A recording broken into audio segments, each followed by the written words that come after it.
Halo guys, di video kali ini Mimin akan mengulas tentang penghapusan adegan Ratu Medusa bersama putrinya Xiaoxiu dan beberapa perubahan di episode 135.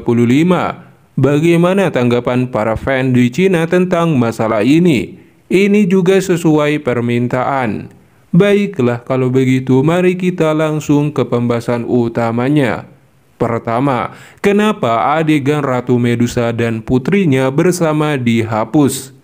Menurut alur novelnya, ketika Xiaoyan terluka parah oleh hantu tua Zaying dan sedang berbaring di panggung meteoroid di paviliun bintang jatuh untuk memulihkan diri. Selama periode itu, Ratu Medusa dengan Xiaoxiu, ibu dan anak, secara resmi seharusnya muncul.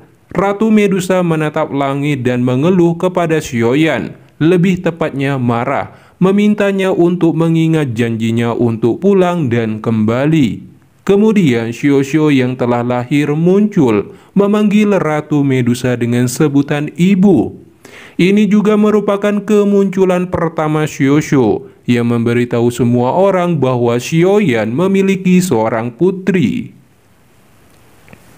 Akan tetapi dapat dilihat dari animasinya bahwa adegan di mana Ratu Medusa muncul bersama Xiaoxiu dan putrinya langsung dihapus.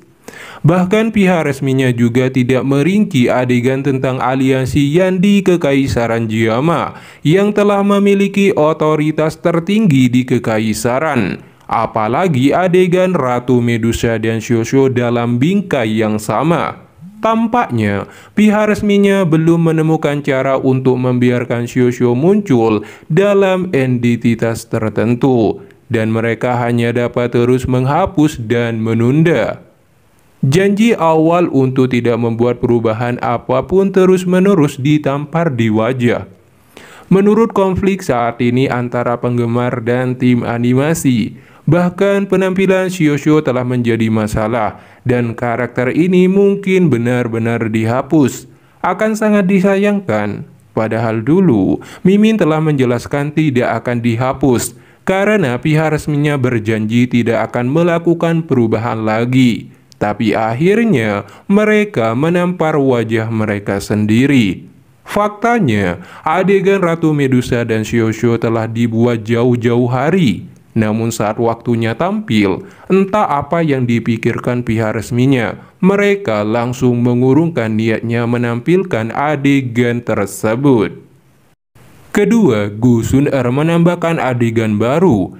Dari animasinya terlihat bahwa meskipun Ratu Medusa dan putrinya tidak hadir saat Xiaoyan pingsan dan memulihkan diri di paviliun bintang jatuh, namun mereka telah menambahkan lebih banyak adegan untuk tokoh utama wanita Sun-er. Sun-er mengirim Ling Lao untuk mencari keberadaan Xiaoyan, tetapi setelah setahun mencari, tidak ada kabar. Sun-er merasa sedikit gelisah dan sedih, seolah-olah dia merasakan Xiaoyan telah terluka parah. Dapat dikatakan bahwa kembalinya Gu Sun-er dalam waktu terbatas telah semakin memperkuat ikatan antara Xiaoyan dan Gu Sun-er. Hanya saja sangat sulit untuk mengatakan apa maksudnya. Mungkinkah animasi Battle Through Heaven benar-benar akan menempuh jalur cinta murni, tidak lagi memiliki harem, tetapi memilih jalur pemeran utama wanita tunggal? Hanya menciptakan hubungan cinta masa kecil antara Xiaoyan dan Sun-er, kemudian menghilangkan cinta antara Xiaoyan dan Ratu Medusa, beserta ikatan cinta tak terbalas Yun-Yun. Ketiga, jamur surgawi naga spiritual telah dihapus. Dari episode 135, kita dapat melihat bahwa setelah Xiaoyan bangun, dia langsung menerobos Daozun. Setelah melihat dan menyapa Yao Chen, dia mulai mempersiapkan diri untuk memurnikan tubuhnya dan membantu Yao Chen bangkit kembali. Namun selama Yao Chen di penjara, banyak energi spiritual aslinya, yaitu kekuatan spiritualnya, diekstraksi oleh aula jiwa. Jika tidak diisi ulang, akan ada gejala sisa yang serius bahkan jika dia dibangkitkan. Untuk membantu Yao Chen, Xiaoyan memutuskan untuk memimpin tim keruntuhan kuno untuk menemukan harta karun bagi Yao Chen guna mengisi kembali energi spiritual aslinya.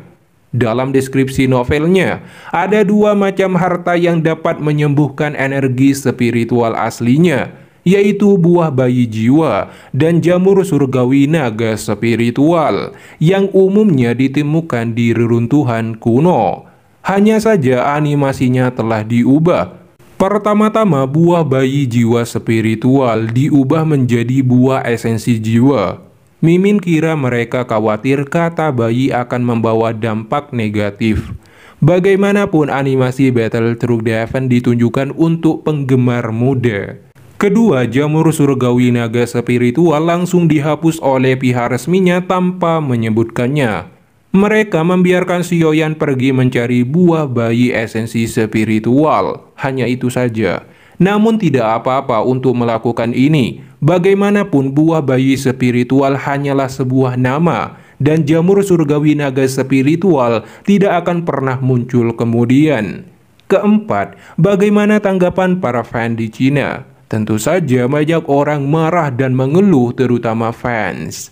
Mereka hanya bisa marah, sedih, dan mengeluh karena pihak resminya menelan ludah sendiri, terutama adegan bersama Ratu Medusa dan Xiaoshu. Secara terang-terangan pihak resminya telah merusak plot cerita sebenarnya. Jujur saja, Mimin tidak tahu harus berkata apa tentang tindakan pihak resminya ini. Kenapa harus melakukan hal sedemikian rupa seperti ini? Padahal animasi Donghua lainnya biasa saja. Mungkinkah pihak resminya punya masalah eksternal yang belum kita ketahui, guys?